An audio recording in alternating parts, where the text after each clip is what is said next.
Hi mga sishwa! So for today's video, nandito kami sa Baguio City at dinayo namin ang House of Yogurt. Wow. So tara!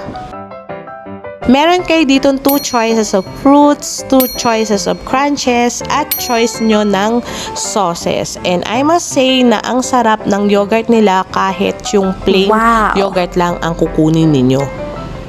At ito naman ang aming heavy breakfast since breakfast time kami dumating ng Baguio, and I must say na okay naman din yung pricing nila when it comes to food servings nila at sa quality ng lasa kasi hindi naman ako compromise since ang sarap din naman ng mga food nila. So ayan po yung kanilang menu.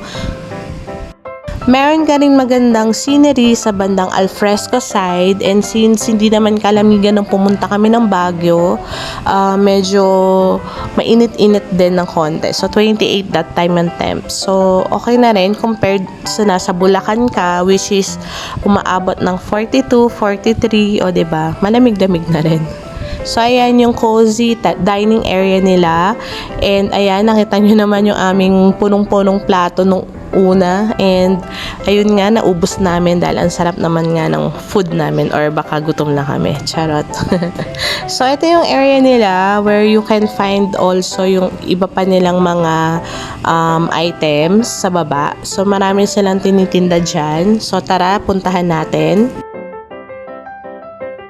So, ito na nga yung iba't ibang mga items na meron sila. Handicrafts materials, meron silang mga bags, sangkalan, sandok, meron silang mga basket, meron din silang mga breads, meron silang peanut brittle, choco flakes, ubi jam, and more.